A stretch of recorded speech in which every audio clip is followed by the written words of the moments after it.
안녕하세요. 항상 채널 잘 보고 있는 중년의 여성 시청자입니다. 적적할 때나 무료할 때 채널의 영상들을 틀어놓고 사연을 들으며 함께 웃기도 하고 울기도 하며 시간을 보내곤 하는데요. 수많은 사연들이 있지만 그 중에서도 시댁 식구들과의 사이에서 어려움을 겪는 분들이 많잖아요. 저도 비슷한 처지였기에 그런 사연들에 공감이 많이 되었습니다.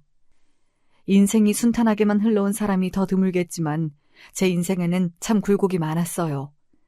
저는 운 좋게도 사업을 하시는 아버지 밑에서 유복하게 태어났고 어린 시절은 남부러울 것 하나 없이 마냥 행복하게만 자랐습니다. 어머니께서는 젊은 시절 무용수셨고 어머니의 공연을 보고 첫눈에 반하신 아버지께서 오랫동안 어머니를 쫓아다니신 끝에 결혼에 성공하셨다고 했어요. 두 분이 결혼하기까지 참 많은 난관이 있었다고 들었습니다. 어머니께서는 어려운 집안 출신이셨고 모아놓은 돈도 내세울 만한 조건도 하나 없었어요. 그에 반해 아버지께서는 번듯한 집안에서 교육을 잘 받고 자란 외동아들이었습니다. 학창시절부터 전교 1, 2등을 도맡아 하셨고 대학까지 명문학교로 입학하셨어요. 그야말로 미래가 창창한 청년이었고 친할머니께서는 그런 아버지께 어울리는 짝을 찾기 위해 동분서주 노력하셨다고 합니다. 좋은 집안의 아가씨들과 수도 없이 선을 봤지만 아버지께서는 그 여자들을 전부 다 퇴짜 놓으셨어요. 그렇게 친할머니께서 소개시켜주신 좋은 조건의 여자들을 다 마다하고 결혼하겠다며 데려온 것이 어머니였던 것이죠. 친할머니께서는 그런 어머니를 반반한 낯짝 하나로 남자 꼬시는 년이라며 무시하셨고 두 분의 결혼을 결사 반대하셨다고 합니다. 그러나 아버지께서는 어머니가 아니면 절대 결혼을 하지 않겠다 못을 박았고 결국 아버지의 고집에 못 이기신 친할머니께서 백기를 드시면서 두 분은 부부가 되셨어요. 결혼 후로 아버지는 사업을 시작하셨고 어머니는 무용수일을 그만두시고 집에서 아버지를 내조하기 시작했습니다. 두 분은 저와 언니, 딸 둘을 낳고 알콩달콩 행복하게 사셨어요. 물론 친할머님께서는 여전히 어머니를 눈의 가시처럼 여기셨습니다. 친할머니께서 어머니를 탐탁치 않아 하신 데에는 아들을 낳지 못했다는 사실도 컸어요. 친할머니께서는 언제나 남자가 있어야 집안의 기둥이 바로 선다며 무조건 아들을 낳아야 한다 어머니를 질책하셨습니다. 그러나 어머니께서는 저를 낳으신 후로 자궁이 약해져 임신을 하시지 못하는 몸이 되었고 친할머니께서는 그 뒤로 저희 가족과 거의 연을 끊다시피 하며 지내셨어요. 비록 시댁 식구들에게는 인정받지 못했지만 저희 아버지와 어머니 사이는 아주 돈독했습니다. 저희 가족은 정말 화목하고 다정한 가족이었어요. 제 어린 시절을 떠올리면 참 행복했던 기억들 뿐입니다. 사업으로 눈코 뜰 새 없이 바쁘셨던 아버지께서는 언제나 새벽부터 나가 밤늦게 들어오시면서도 저와 언니의 입학식, 졸업식 등 학교 행사에는 빠지지 않고 참석하셨어요. 어머니께서는 그런 아버지를 지극정성으로 내조하셨고 언제나 저희에게 다정하고 인자하신 분이었습니다. 저와 2살 터울의 언니는 어머니를 쏙 빼닮아 어렸을 적부터 예쁜 외모를 자랑했어요.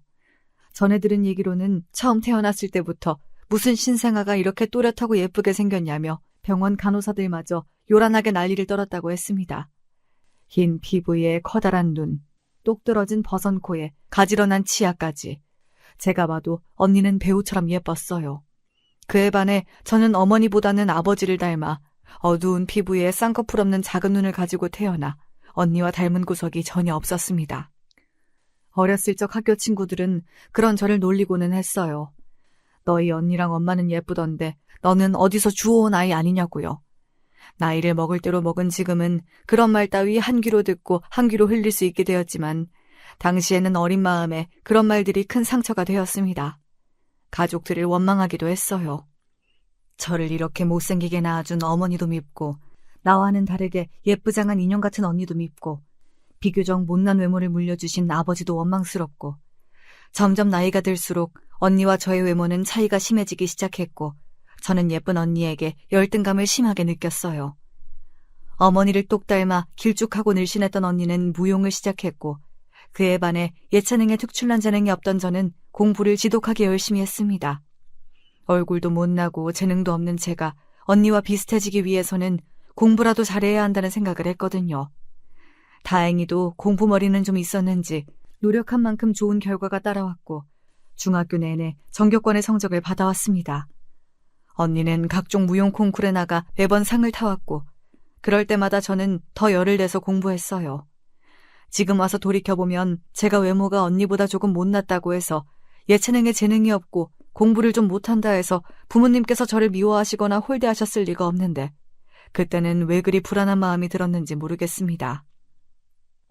조금이라도 성적이 떨어지거나 부모님께 못난 모습을 보이면 마음이 불안해져 견딜 수가 없었어요.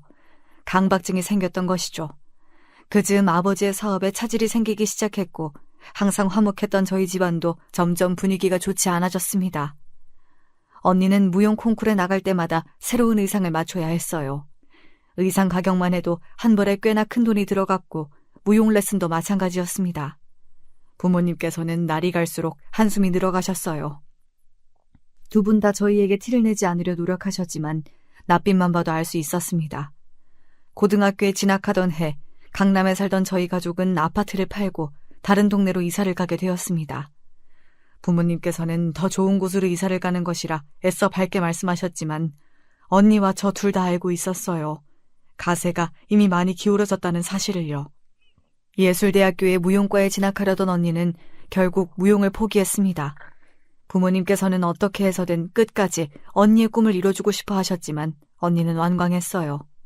무용 말고 다른 길을 찾겠노라고요.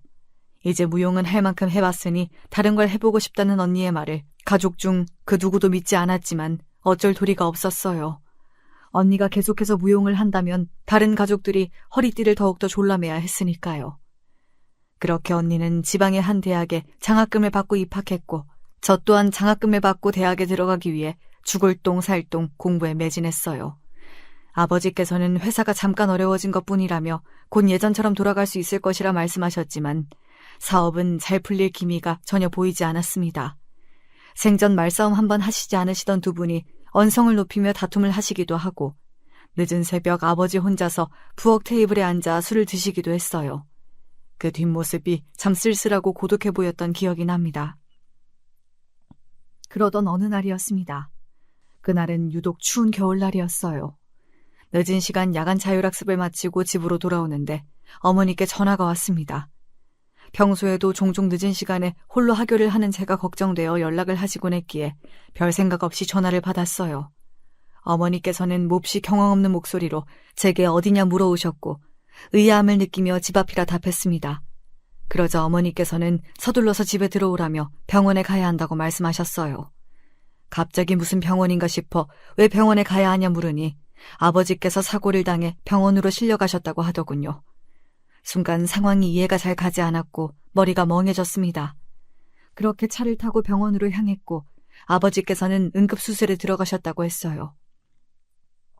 눈길에 미끄러진 차가 앞서가던 아버지의 차를 들이박았고 사고를 낸 운전자는 그 자리에서 즉사했다고 했습니다. 아버지께서는 큰 수술을 받으셨고 천만다행으로 목숨은 잃지 않으셨지만 사고 이후로 식물인간이 되셨어요. 당연히 위태롭던 사업은 완전히 망해버렸고 간신히 유지되고 있던 저희 집안도 가파르게 기울어지기 시작했습니다. 처음에는 그 모든 일들이 실감이 나질 않았어요. 금방이라도 아버지께서 병상에서 일어나 언제 아프셨냐는 듯 예전처럼 멀쩡히 걸어다니실 것 같다는 생각이 들었습니다. 그러나 그런 일은 일어나지 않았어요. 아버지께서 사고를 당하시기 전 회사를 어떻게든 유지하기 위해 이리저리 손을 벌려놓았던 일들이 빚더미가 되어 저희에게 돌아왔습니다. 언니는 다니던 대학을 휴학하고 돈을 벌기 시작했어요. 한평생 집에서 저희를 돌보며 살림만 하시던 어머니께서도 바깥일을 시작하셨습니다. 당시 고등학교 3학년이었던 저는 더 열심히 공부에 매달렸어요. 이런 어려운 상황에서 다른 가족들에게 짐이 되지 않기 위해서는 반드시 전액 장학금을 받아 대학에 들어가겠다는 생각뿐이었습니다. 그러나 저희 가족에게 닥친 불행은 그것이 끝이 아니었습니다. 아버지께서는 1년이 가까운 시간이 지나도록 자리에서 일어나지 못하셨어요. 저는 목표로 하던 대학에 입학했지만 맘 편히 공부에 매진할 수 있는 상황이 아니었습니다. 저희 가족은 그 사이에 이사를 한 번 더 했어요. 아버지가 입원해 계시던 병원과 가까운 빌라였습니다. 태어나 처음으로 살게 된 빌라는 잠낡고 좁았어요. 어머니도 언니도 저도 셋 다 짐을 풀며 서로 한마디도 나누지 않았던 기억이 납니다. 계속되는 불행과 힘든 현실에 저희 가족은 점점 웃음을 잃어갔어요. 언니는 일을 마치고 돌아온 밤이면 가끔 서랍장에서 예전에 입던 무용복을 꺼내보곤 했습니다. 엄마를 닮아 언니는 참 재능 있는 무용수였어요. 무대 위에서 예쁜 옷들을 입고 긴 팔다리를 움직이며 우아하게 춤추는 언니는 참 반짝여 보였습니다. 그러나 무용을 그만둔 언니는 하루가 다르게 생기를 잃어갔습니다. 겉으로는 괜찮은 척 다 잊은 척했지만 어머니와 저 둘 다 언니가 밤마다 무용복을 끌어안고 온다는 사실을 알고 있었어요. 어머니 또한 젊은 시절 어려운 가정 형편과 가족들 탓에 꿈을 포기하셨던 분이었기에 그런 언니의 심정에 절절히 공감하셨을 겁니다. 그랬기에 더욱더 가슴이 아프셨을 거고요. 그렇지만 아무리 가슴이 아프다 한들 현실의 벽은 높았고 빚은 갚아도 끝이 없었습니다. 아버지께서는 깨어날 기미가 보이지 않았고 그래도 항상 저와 언니를 긍정적으로 다독여 주시려 노력하던 어머니께서도 한계에 다다르신 것처럼 느껴졌습니다. 어머니께서 저와 언니에게는 전혀 말씀을 하시지 않으셨기에 모르고 있었는데 아버지께서 사고를 당하신 이후로 친할머니께서 계속해서 어머니를 괴롭혀 오셨다고 했어요. 내가 너 남편 잡아먹을 년인 줄 알았다. 너 때문에 불쌍한 우리 아들이 저렇게 된 거다. 아들 하나 못 낳고 쓸모도 없는 딸년들만 줄줄이 낳아대더니 이제는 우리 아들 목숨까지 뺏어가려 하냐며 온갖 쌍욕을 쏟아내시고 심지어 아버지가 계시는 병원에 찾아와 행패를 부리신 적도 있었습니다. 저 괴물 같은 년한테 우리 아들을 맡겼다가는 이대로 장례 치르게 생겼으니 본인이 데려가시겠다며 난리를 피우는 통에 병원이 뒤집어졌었다고 하더라고요. 그 과정에서 머리채도 뜯기고 뺨도 맞고 오죽하면 간호사들이 달려들어 말릴 정도였다고 했으니 아무리 피는 물보다 진하다지만 저는 친할머니께 아무런 애정도 존경심도 가지지 못했습니다. 제 눈앞에서 어머니께 그런 식으로 폐악질을 하시는 모습을 봤다면 참지 못하고 소리를 질렀을지도 모르겠습니다. 애초에 친할머니께서도 쓸모도 없는 딸년들이라며 저와 언니를 그다지 좋아하시지 않으셨어요. 친할머니 눈에는 저희 자매와 어머니가 본인의 소중한 외동아들을 뺏어간 잡년들 정도로밖에 보이시지 않았던 모양입니다. 그렇지 않아도 힘든 상황에 친할머니의 폐악질까지 더해지니 어머니는 날이 갈수록 피폐해져 가셨어요. 고왔던 피부는 푸석푸석해지고 잘 관리되었던 결 좋은 머릿결은 수분을 잃은 지 오래였습니다. 보기 좋았던 미소와 언제나 기품이 흘러넘쳤던 태도도 다 옛말이었어요. 예쁘장하기로 유명했던 언니도 외모를 가꿀 겨를이 없다 보니 평범한 여자처럼 변해가더군요. 그 즈음 언니는 살기 힘들다, 다 포기하고 싶다, 옛날로 돌아가고 싶다. 그런 말들을 자주 했던 것 같아요. 그때는 그게 그저 습관처럼 하는 말이라고 생각했습니다. 주변 사람들을 돌보기에는 저도 너무나 지쳐 있었고 그런 부정적인 말들을 듣는 것 자체가 힘들었기에 애써 모른 척했던 것일지도 모르겠어요. 아버지께서 쓰러지신 지 2년이 흘러가던 어느 겨울날 언니는 저희 가족의 곁을 영원히 떠나버렸습니다. 언니가 다니던 회사 건물 옥상에서 몸을 던졌어요. 병원으로 실려가 보지도 못하고 그대로 눈을 감았습니다. 언니는 유서 한 장 남겨놓지 않고 세상을 떠났어요. 어머니께서는 실신할 때까지 우시다 깨어나시면 또 울고 실신하기를 반복하셨습니다. 언니와 생전 마지막으로 나눴던 대화는 아주 평범한 말이었어요. 오늘도 야근하냐, 저녁은 먹었냐, 이번 주말에는 오랜만에 외식하러 나가자, 언니가 좋아하는 생선을 먹으러 가자 말했고 언니는 좋다고 답했습니다. 그렇게 저와 아무렇지도 않게 대화를 나눠놓고 그날 밤 회사 건물에서 그런 선택을 한 거예요. 참 믿기지가 않더군요. 왜 그래야만 했을까? 뭐가 그렇게 힘들었을까? 그래도 언니 곁에는 저와 어머니가 남아있는데 남은 가족들은 어떤 심정으로 살아가라고, 어떻게 버티라고. 언니가 너무나 원망스럽고 미웠어요. 어렸을 적부터 언니는 언제나 제게 동경의 대상이었습니다. 어린 제 눈에 언니는 항상 예쁘고 사랑스럽고 멋있고 자랑스러운 사람이었어요. 그래서 그런 언니를 질투하고 열등감을 느꼈는지도 모르겠습니다. 언제나 죽을 만큼 공부를 열심히 했던 것도 전부 언니와 비교해서 더 못난 사람이 되고 싶지 않다는 생각 때문이었어요. 집안이 기울어지며 언니가 무용을 하지 못하게 되었을 때 안타깝긴 했지만 저는 솔직히 언니의 심정에 깊게 공감하지는 못했습니다. 세상에는 무용 말고도 다른 길이 많고 제가 생각하는 언니는 다른 일들도 전부 잘해낼 것 같은 팔방미인이었거든요. 그래서 무용을 그만둔 언니가 그렇게까지 비참한 마음으로 지내고 있으리라고는 생각조차 하지 못했습니다. 힘들다, 그만두고 싶다, 포기하고 싶다. 습관처럼 했던 말들도 그저 아무 생각 없이 뱉어내는 것들이라고만 생각했어요. 남들도 다 이 정도는 힘들게 산다고 생각했습니다. 장례식장에서 언니의 영정사진을 바라보고 있자니 마음이 복잡했습니다. 어머니는 주위 사람들이 모두 걱정할 만큼 정말 쉬지 않고 우셨어요. 옆에서 하루 종일 곡소리를 듣고 있으니 오히려 저는 눈물 한 방울 나지 않았습니다. 솔직히 말하자면 당시에는 언니가 제 곁을 떠나서 슬픈 마음보다는 원망스러운 마음이 컸던 것 같아요. 너무 무책임하다는 생각이 들었습니다. 아무리 힘들고 괴로워도 어떻게 그런 선택을 할 수가 있는지, 본인이 떠나고 나면 남의 가족들의 심정은 전혀 생각을 하지 못했던 건지, 어머니께서는 언니가 쓰던 물건을 정리하지 못하게 하셨어요. 언니가 무용 콩쿠르에 나갈 때 입던 옷들을 전부 꺼내놓고 방에 걸어놓으셨습니다. 전 그런 모습을 보기가 너무나 불편했어요. 언니가 그립고 보고 싶은 마음은 저 또한 마찬가지였지만 어머니께서 언니의 흔적을 붙잡고 놓지 못하시는 모습을 볼 때마다 가슴 한구석이 너무 아리더라고요. 언니가 세상을 떠난 뒤로 어머니는 더더욱 폐인처럼 변하셨습니다.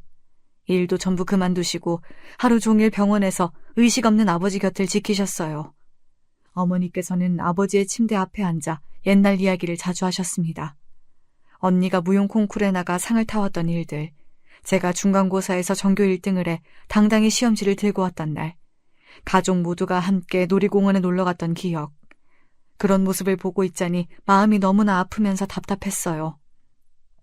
아버지께서는 언니가 본인보다 먼저 세상을 떠났다는 사실조차 알지 못하고 계시는데, 어머니께서 일을 그만두시면서 저희 가족의 가장은 제가 되었습니다. 불행 중 다행으로 저는 대학을 졸업하자마자 취업을 했어요. 벌이가 그닥 좋은 편은 아니었지만 당장 일할 수 있는 곳을 찾다 보니 선택할 수 있는 곳이 많지 않았습니다. 어머니께서는 그 무렵부터 몹시 심약해지셨고 자주 아프시기 시작했어요. 그럴수록 전 더 단단해져야만 했고 어린 나이에 사회생활을 하다 보니 이리 치이고 저리 치여 점점 무뎌져 갔습니다. 남편과 만나게 된 것이 그 즈음이었어요. 남편은 저희 회사 거래처의 직원이었습니다. 오며 가며 얼굴을 몇 번 마주하니 자연스레 안면을 트게 되었고 가벼운 인사 정도를 나누는 사이였어요. 솔직히 말해서 저는 남편에게 이성적인 관심이 전혀 없었습니다. 남편뿐만 아니라 남자의 관심이 아예 없었어요. 한가롭게 연애하며 개인 시간을 가질 처지가 아니었거든요. 스스로도 딱히 연애하고자 하는 마음이 없기도 했고요. 그런 제가 남편과 결혼하게 된 계기는 단순했어요. 남편은 안정적인 직장을 가지고 있었고 저에게 먼저 호감을 표시했고 제 어려운 집안 사정을 다 알면서도 저와 결혼하기를 원했습니다. 이리저리 따질 것도 없었고 언젠가 결혼은 해야겠다 막연히 생각하며 살아왔기에 적당한 나이에 적당한 사람을 잘 만났다 생각했어요. 남편은 위로 누나가 셋인 막내 아들이었는데 누나들은 모두 결혼에 독립했고 혼자서 시어머니를 모시고 살고 있었어요. 시아버지께서는 남편이 고등학생이었던 시절 병마로 돌아가셨다고 했습니다. 이야기만 들어도 시어머니께서 남편을 끔찍이 아끼시겠다 싶었는데 정확히 예상했던 대로였어요. 남편은 누나 셋의 막내 아들로 태어나 어렸을 적부터 애지중지 왕자님 취급을 받으며 자랐고 시어머니께서는 저희 친할머니처럼 딸보다는 아들이라는 생각을 가지신 분이었습니다. 아들을 낳기 위해 자식을 넷이나 낳으셨고 차별을 많이 하며 키우셨던 모양이더라고요. 처음 인사를 드리기 위해 시댁에 찾아갔는데 시누이들이 한 명도 오지 않았길래 남편에게 이유를 물으니 남편은 누나들이 모두 시어머니와 인연을 끊은 지 오래라고 했습니다. 자세한 사연은 모르겠으나 딸들이 모두 어머니를 외면할 정도면 지독하게 차별을 하셨겠구나 싶었어요. 저도 어렸을 적부터 친할머니께서 어머니를 구박하시는 모습을 보며 자랐고 아들이 아닌 딸이라며 면전에서 면박을 당한 적도 있었으니 대충 어떤 느낌이겠거니 예상이 갔습니다. 처음 만나뵌 시어머니께서는 친할머니와 정말 판박이 그 자체였어요. 세상에 그렇게 목소리 크고 상식이 안 통하는 사람이 둘이나 있을 줄은 정말 몰랐습니다. 시어머니께서는 처음 만난 제게 돈은 얼마나 버냐, 집은 있냐, 모아놓은 돈은 있냐, 부모님은 뭐 하시냐, 애는 잘 낳을 수 있냐, 몸은 건강하냐 등등 질문 폭탄을 쏟아내더니 우리 아들이 얼마나 멋있고 대단한지 일장연설을 하시며 자랑을 하시기 시작했습니다. 본인 아들이라 그런 것이 아니라 어디 가서 이런 남자 못 찾는다. 100점 만점에 만점을 줘도 모자란 남편감이다. 아들이 하도 좋다고 졸라대서 어쩔 수 없이 허락해 준 거지. 솔직히 우리 아들이 너무 아깝다며 끝도 없이 자랑질을 하시는데 귀가 먹먹할 정도였어요. 더 기가 막힌 것은 보통 본인 어머니가 그렇게 자랑을 해대면 민망해서라도 옆에서 말려야 할 남편이 당연하다는 듯 그 이야기를 듣고 있었다는 사실이에요. 그때라도 정신 차리고 도망쳤어야 했는데 제 무덤을 저 스스로 판 것이나 마찬가지죠. 혼기가 찬 나이이기도 했고 어차피 남자가 다 거기서 거기라는 생각을 했었기에 굳이 결혼을 업거나 까다롭게 굴고 싶진 않았어요. 그리고 결혼은 남편하고 하는 거지 시어머니하고 하는 것이 아니라 생각했거든요. 친할머니의 반대를 무릅쓰고 결혼한 저희 부모님께서 행복하셨던 것처럼 저도 잘 살 수 있을 거라 생각했어요. 물론 제 예상과는 다르게 남편과의 결혼 생활은 그리 순탄하게 흘러가진 않았습니다. 일단 저희는 신혼생활을 시댁에서 시작했어요. 당연히 월세집이라도 구해 독립을 할 줄 알았던 남편은 일단 시댁에서 지내다 적당한 집이 생기면 나오자는 황당한 제안을 해왔습니다. 시집살이를 하고 싶은 마음은 추호도 없었던 저는 완강하게 거절을 했지만 이런저런 상황에 부딪혀 결국 시댁으로 들어가게 되었어요. 가장 큰 문제는 시어머니의 건강이었습니다. 병약하신 시어머니께서 도저히 혼자 지낼 수가 없다며 억지를 부리셨거든요. 솔직히 말해서 시어머니께서는 그 시대 분치고는 기골도 장대하시고 몹시 건강해 보이시는 편이었어요. 목청도 정말 크고 어딜 가서 병약해 보인다는 말은 절대 듣지 않는 분이셨죠. 혼자 지내기에 전혀 무리가 없어 보이셨는데 계속해서 아이같이 떼를 쓰시니 정말 황당하기 짝이 없었어요. 그럴 거면 나도 우리 어머니 모시고 살겠다. 우리 어머니도 몸 병약하시다. 잔병 치료도 잦으시고 나 없으면 식사도 제대로 안 챙겨 드시는 분이다. 남편에게 얘기하니 남편은 그래도 어떻게 장모님을 모시고 사냐며 말도 안 되는 소리 하지 말라고 딱 잘라 거절하더군요. 시어머니는 되고 장모님은 안 되는 이유가 뭐냐 따져 물으니 예로부터 원래 여자는 출가 외인이라고 주변을 조금만 둘러봐도 시집살이 하는 여자는 많아도 대릴 사위가 어디 흔하냐며 억지 부리지 말라고 저를 이상한 사람으로 몰아갔습니다. 그러면서 계속 시어머니와 같이 살자는 것도 아니고 1년 정도 적당한 집 구할 때까지 잠깐만 같이 살자는 건데 그게 그렇게 불편하냐며 적반하장으로 구는데 다시 생각해도 참 어처구니가 없네요. 몇 번 더 대화를 시도하다 어차피 말이 통할 것 같지도 않고 더 이상 싸우기도 싫어서 결국 남편 말대로 시댁으로 들어가 살기로 했습니다. 그 후로 시작된 시집살이는 말하지 않아도 대충 예상이 가시겠죠. 그 집에서 보낸 1년여의 시간은 정말 제 인생에서 가장 최악의 시기였던 것 같아요. 시어머니께서는 정말 매사에 너무나 모순적인 분이셨습니다. 시어머니는 제가 항상 완벽한 며느리가 되길 바라셨어요. 회사에 다니면서 돈도 벌어오고 그러니까 시어머니 말 맞다나 밥값도 하고 집안일도 흠잡을 곳 없이 해내길 바라셨습니다.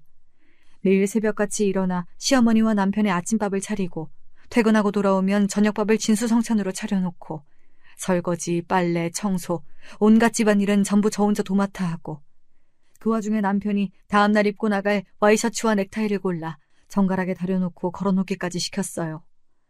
원래는 시어머니께서 다 하시던 일인데 이제 결혼했으니 아내가 해야 하지 않겠냐며 저에게 떠넘기시는데 솔직히 말해서 처음에는 못하겠다고 했습니다. 제가 결혼을 했지 노예가 된 건 아니지 않냐며 남편이나 저나 둘 다 똑같이 직장에 다니는데 왜 저 혼자만 집안일을 도맡아 해야 하는지 모르겠다 말씀드리니 시어머니께서는 길길이 화를 내셨습니다. 어디 여자가 남자랑 같은 선에 맘먹으려 드냐며 아무리 바깥일이 힘들기로서니 아내가 되어서 남편 밥도 안 챙기고 옷도 안 다려놓으면 무슨 쓸모가 있냐 언성을 높이시더라고요.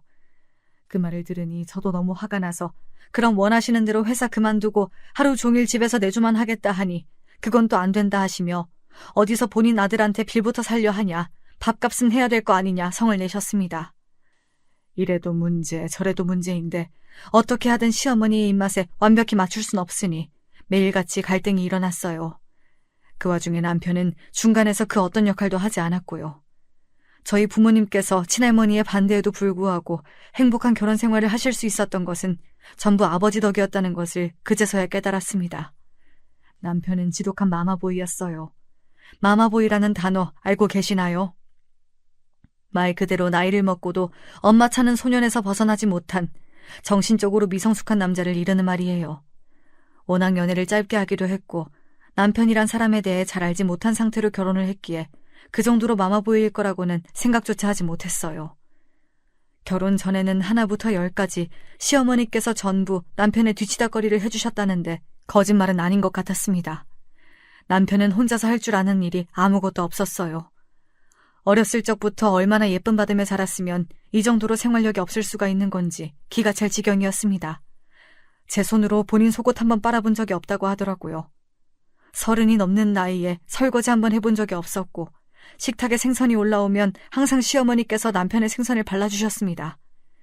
남편은 그런 시어머니의 행동을 당연하게 생각했고요. 솔직히 다른 건 다 그렇다 치더라도 30이 넘는 아들의 반찬을 일일이 발라주고 챙겨주는 행동은 좀 징그럽게 느껴졌어요. 남편이 매운 것을 잘 못 먹는 편인데 매운 음식이 반찬인 날에는 시어머니께서 그 반찬을 일일이 물에 씻어서 남편 밥그릇 위로 올려주셨습니다. 처음 그 모습을 보고는 정말 경악에 경악을 했어요. 무슨 5살짜리 아이도 아니고 평생을 저렇게 자라왔으니 혼자서 할 줄 아는 게 없는 것도 당연하다는 생각이 들었습니다. 아까 시어머니께서 매사에 모순적으로 행동하셨다고 말씀드렸던 것 기억하시죠? 시어머니께서는 본인이 하시는 일에 항상 너그럽고 관대하시면서 제가 하는 일에는 그렇게 깐깐하고 까다로우실 수가 없었습니다. 대표적으로 집안일이 그랬어요. 아무래도 계속해서 회사에 다니며 집안일을 하다 보니 놓치는 부분도 많고 완벽하게 해내기가 어려웠습니다.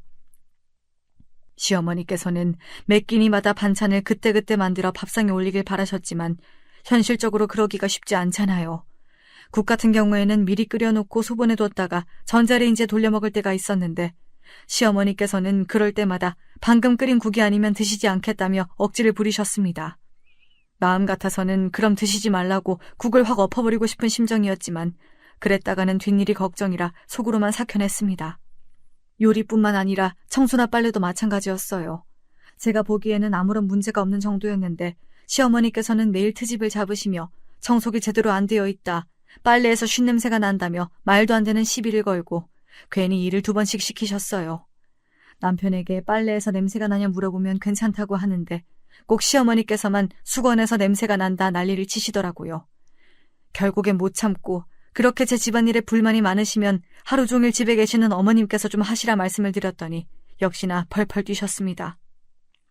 멀쩡한 며느리 들여놓고 집안일하는 시애미가 어딨냐며 제대로 하는 것이 없어 지적질 조금 했다고 그게 그렇게 듣기 싫었냐 화를 내시기에 말싸움하기도 싫고 이제 더는 스트레스 받기도 싫어 아무튼 이제부터 어머님이 집안일을 다 하시든지 아니면 제가 하는 일에 아무런 불만도 말씀하시지 말라 으름장을 놓았습니다.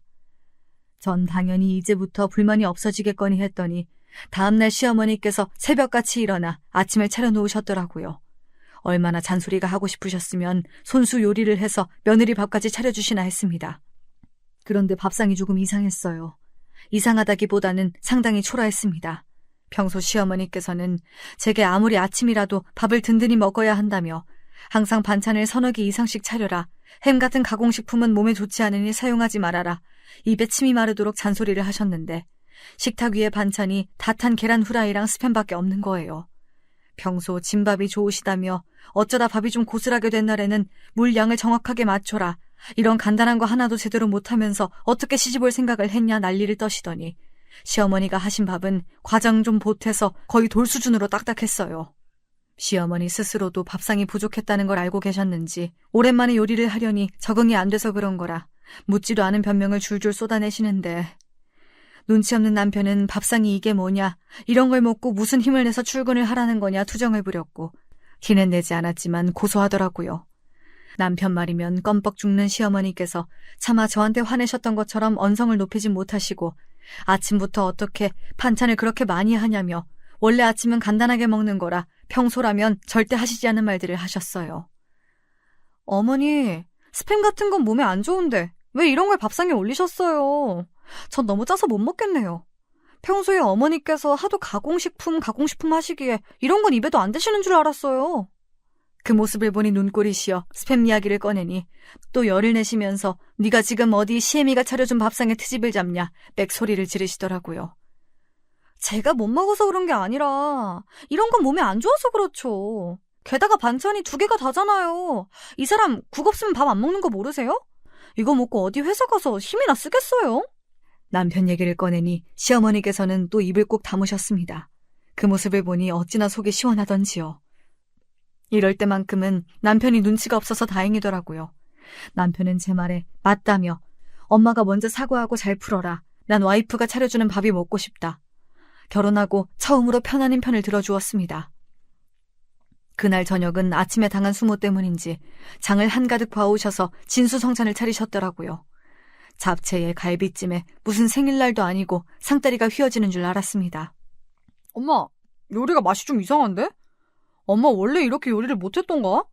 잡채는 짜고 갈비찜은 완전 다 탔는데? 남편 말대로 시어머니께서 차리신 음식들은 완전히 빛 좋은 게살구였어요. 요리 실력이 썩 좋지 못하시다는 건 이미 알고 있던 사실이었지만 생각보다 더 맛이 없더라고요. 남편은 그런 시어머니께 한동안 제 요리를 먹다 보니 입맛이 거기에 적응을 한 것 같다며 도저히 맛없어서 못 먹겠다 짜증을 내고 젓가락을 내려놓았고 시어머니의 당황한 표정을 보며 속이 시원했습니다.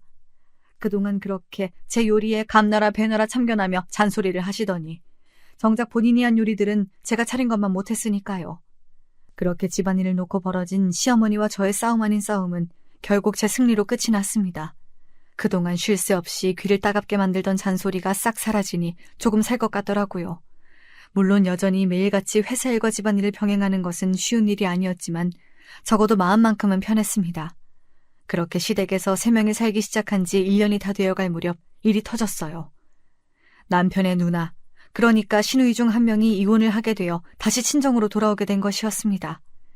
인연을 끊고 살았다더니 막상 갈 곳이 없으니 친정을 찾아나 보더라고요. 솔직히 그 모습이 썩 보기 좋진 않았어요. 성질이 불같은 시어머니 밑에서 차별받으며 힘들게 큰 건 알겠는데 본인이 인연을 끊고 나갔으면 죽이 되든 밥이 되든 평생 그 행동에 책임을 져야지. 본인 힘들다고 얼굴에 철판 깔고 다시 돌아오는 게 너무 모순적이게 느껴지더라고요. 어찌되었든 시누이가 돌아오면서 저와 남편은 미루고 미뤘던 독립을 하게 되었고 그 점에서는 고맙게 생각하고 있습니다.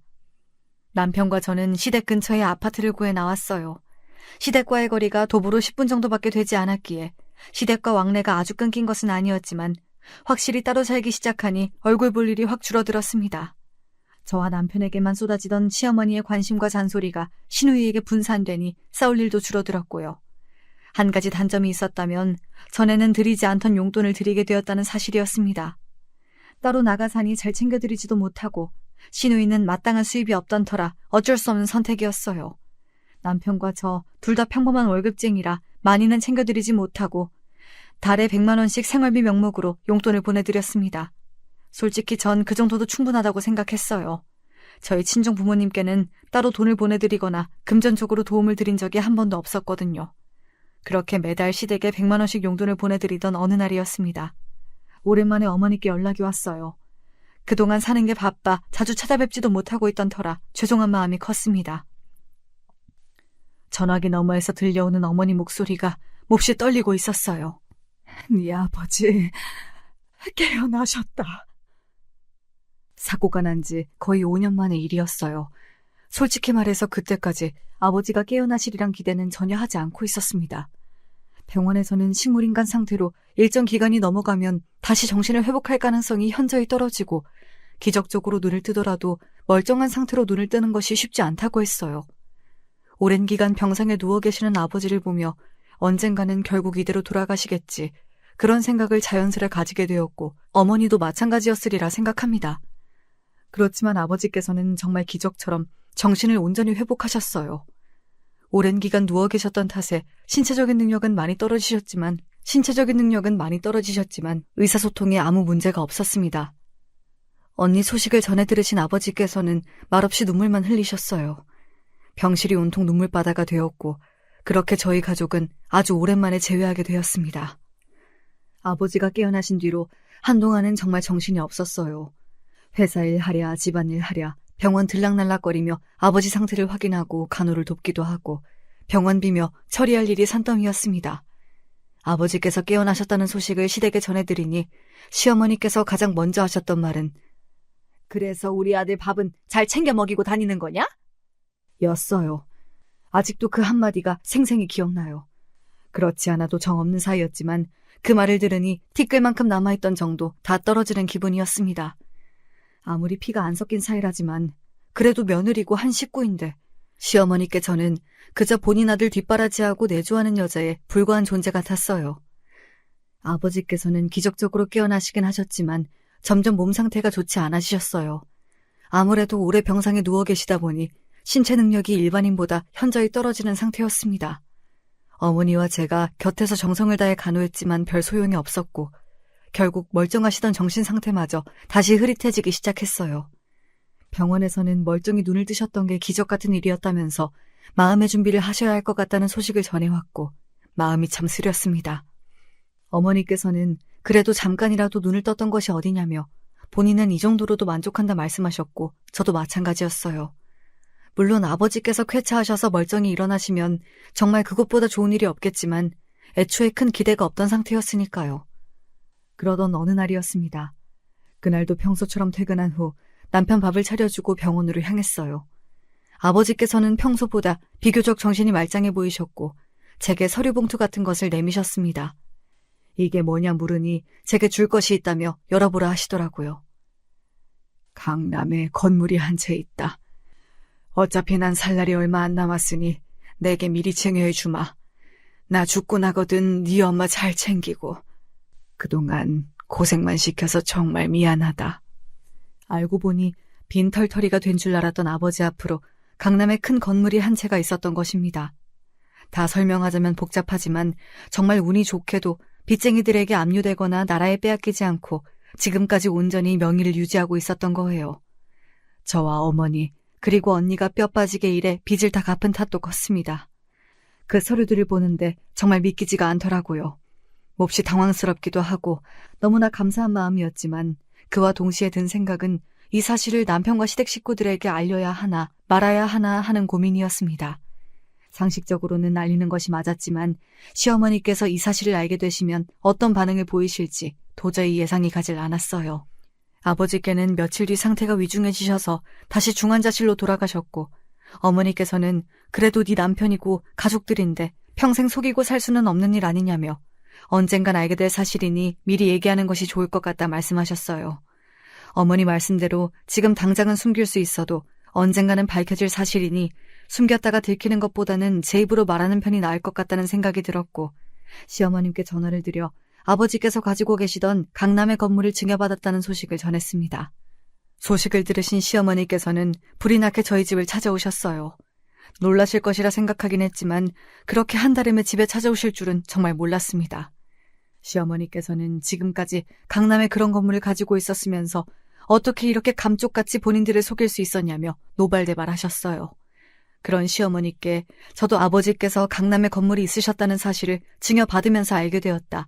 알면서도 속인 게 아니다 말씀드렸지만 시어머니께서는 제 말을 귓등으로 들으시는 듯 했습니다. 강남 건물이면 월세만 해도 장난이 아니겠네. 그동안 속인 게 괘씸해서라도 돈을 더 받아야겠으니 앞으로 한 달에 500만 원씩 보내라. 시어머니께서는 마치 제게 돈을 맡겨놓기라도 하셨다는 듯 당당하게 용돈을 요구하셨어요. 그것도 한 달에 500만 원이라는 거금을요. 물론 시어머니 말씀대로 강남의 건물에서 월세가 많이 들어오긴 하겠지만 그렇다 해서 제가 시어머니께 드리는 용돈의 금액을 올려드릴 의무는 전혀 없었습니다. 애초에 시어머니께서 왜 이렇게까지 지금껏 속았다며 억울해하시고 당당하게 돈을 요구하시는 건지 이해가 가질 않았어요. 시어머니께서는 지금껏 저를 가족은커녕 거의 밥해주고 빨래하고 청소하는 가정부 마냥 대하셨고 아버지께서 깨어나셨다는 소식을 전해드렸을 때 가장 먼저 하셨던 말이 남편 걱정이었습니다. 그것 말고도 지금껏 제가 시어머니께 당했던 수모를 생각하면 하루 종일 얘기해도 모자랄 정도예요. 당연히 저도 시어머니를 가족처럼 생각하지도 않았고 제가 가진 것을 나눠주고 싶은 일말의 마음도 들지 않았습니다.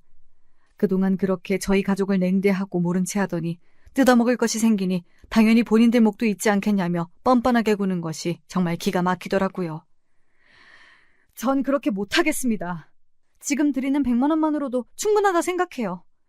애초에 저희 아버지께서 주신 건물에서 나오는 돈을 왜 어머님이 가져가시려 해요? 무슨 자격으로요? 뭐야? 이것이 지금까지 시애미를 속여먹은 것도 모자라서 어디서 따박따박 말댔구야. 그렇게 못하겠으면 이혼을 하든가. 어머니 말씀 한번 잘하셨네요. 저 더 이상은 못 참겠어요. 저도 어머니 같은 시어머니랑 혼자선 아무것도 못하는 남편 더는 필요 없어요. 이혼하겠습니다. 이혼 얘기를 꺼내면 제가 빌빌 길 줄이라도 아셨는지 시어머니께서는 눈에 띄게 당혹스러운 반응이셨어요. 남편은 무슨 이런 일로 이혼까지 하냐며 이제 돈도 많이 들어올 텐데 용돈 좀 올려드리는 게 뭐 그리 어렵냐고 난리냐 꼴값을 떨어대고 둘 다 너무 지긋지긋해서 꼴도 보기 싫어 그대로 집 밖으로 쫓아냈습니다. 그러고 나니 속이 시원하더라고요. 내가 뭐하러 지금까지 저 꼴을 다 참고 살았나 싶기도 하고요. 그렇게 간만에 편안한 밤을 보내고 아침에 출근 준비를 하고 있는데 남편에게 전화가 왔습니다. 여보, 큰일 났어. 우리 엄마가 병원에 실려갔어. 갑자기 그게 무슨 소리냐 물으니 글쎄 어머니께서 본인이 아들 결혼을 잘못 시켜서 아들 인생을 망쳤다며 어젯밤에 약을 먹고 죽어버리겠다 난동을 피우셨다는 거예요. 그렇게 수면제를 한가득 먹고 병원으로 실려가 위세척을 받으셨다는데 당황스럽긴 했지만 그래도 걱정되는 마음에 한 걸음에 병원으로 달려갔습니다. 그런데 위세척을 받고 누워있다던 시어머니는 병원 그 어디에도 계시지 않았고 남편에게 전화를 해보니 너무나 당혹스러운 목소리로 벌써 병원에 도착했냐. 실은 아까 어머니 모시고 퇴원해서 집에 가는 길이다. 횡설수설을 했습니다. 그 꼴을 보니 딱 알겠더라고요. 전부 다 거짓말이구나. 나보고 죄책감을 좀 느껴보라고 생쇼를 한 거구나 하고요. 순간 어찌나 화가 나던지요. 저희 언니가 어떻게 세상을 떠났는지 다 알고 있는 사람들이 도대체 무슨 생각으로 그런 짓을 벌인 것인지 도저히 이해가 가질 않았습니다. 남편은 전부 어머니가 시켜서 한 일이라며 시어머니께서 이렇게 하면 분명 제가 반성하고 돌아올 것이라 말했다고 속 뒤집어지는 소리를 했습니다. 솔직히 어제는 홧김에 이혼 얘기를 꺼냈던 것이었지만 이런 일까지 당하고 나니 정말 더 이상은 도저히 이 사람들이랑 가족처럼 살기 어렵겠다 싶었어요. 다시는 내 얼굴 볼 생각하지 말라며 소리를 고래고래 지르고 그 길로 어머니를 찾아가 이혼하겠다 말씀드렸습니다. 처음에는 그게 무슨 소리냐며 저를 말리려 하시던 어머니께서도 제 이야기를 다 들으시고서는 그런 인간들하고는 연을 끊어야 한다며 노발대발 하셨어요. 그동안 어찌나 참고 살았는지 어머니께 말씀을 드리는데 저도 모르게 눈물이 줄줄 흘렀습니다. 맘 같아서는 바로 인생에서 치워버리고 싶은 인간들이었지만 그동안 당해온 세월이 억울해 도저히 그냥은 이혼을 못 해주겠더라고요. 결국 변호사를 찾아가 소장까지 썼고 지금은 이혼 소송이 진행 중입니다. 당연히 상황은 제게 유리하게 흘러가고 있어요. 그동안 시댁 식구들이 저를 가정부처럼 부려먹은 것, 제게 막말을 쏟아내며 인격적으로 모독한 것, 말도 안 되는 요구를 하며 금전적으로 협박한 것까지. 겨우 위자료 몇 푼 받는다고 제가 그동안 당했던 서름이 풀리진 않겠지만 그거라도 받아야 속이 좀 시원해질 것 같아요. 얼마 뒤면 지긋지긋한 소송도 곧 끝이 나고 한 가지 더 좋은 소식이 있습니다. 중환자실에 들어가셨던 아버지께서 상태가 많이 호전되어 일반 병실로 자리를 옮기셨어요. 사실상 이제는 정말 거의 돌아가셨다 생각하고 있었는데 병원에서도 믿기지 않는 수준이라며 2번의 기적이 일어난 것이나 다름없다고 말했습니다.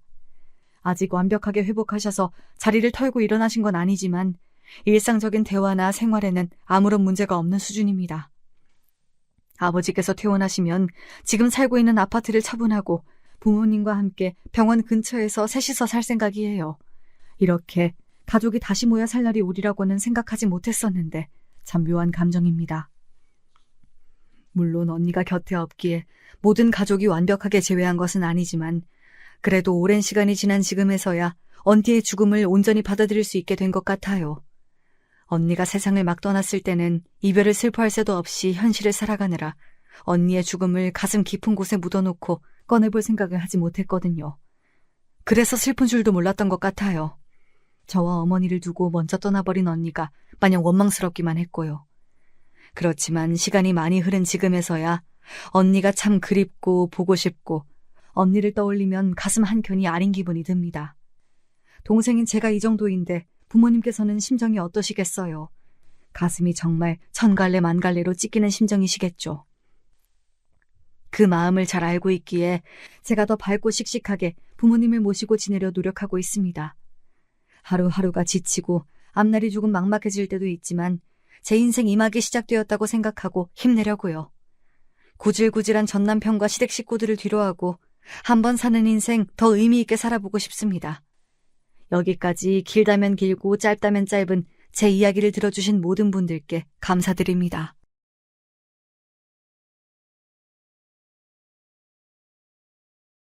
안녕하세요. 하루하루 죽는 심정으로 견디다가 이제 겨우 살구멍을 찾은 40대 여성입니다. 어디서부터 잘못된 건지 모르겠지만 저는 참으로 힘든 인생을 살아왔어요. 원체 유복하고 편하지 않던 삶인데 결혼으로 도망쳤다가 이런 벌을 받게 된 걸까요? 저는 어릴 때부터 결혼에 부정적인 부모님을 만나 꼭 결혼은 안 해도 된다는 소리를 입버릇처럼 듣고 자랐어요. 근데 전 청개구리라 듣기 싫었고요.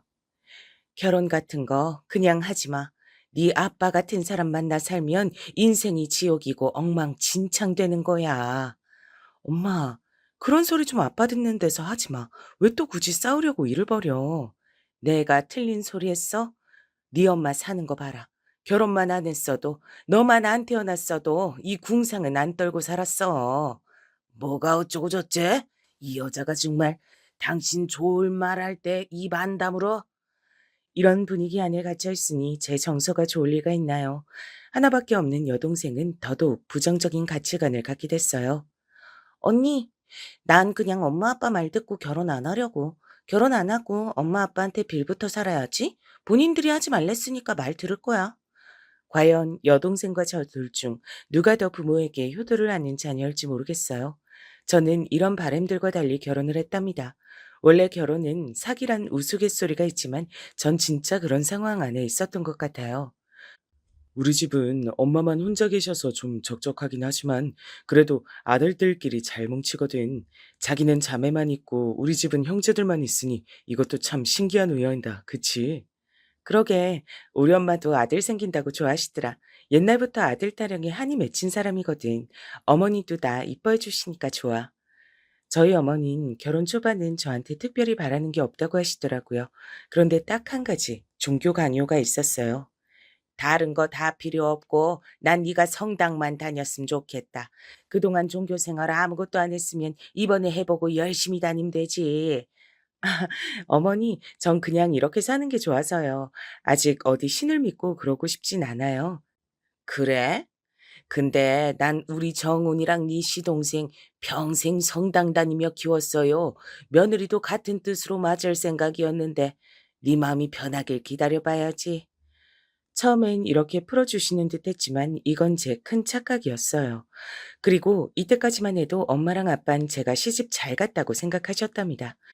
두 분이 이런 표현은 절대 하는 편이 아니고 여동생을 통해서 듣게 된 얘기예요.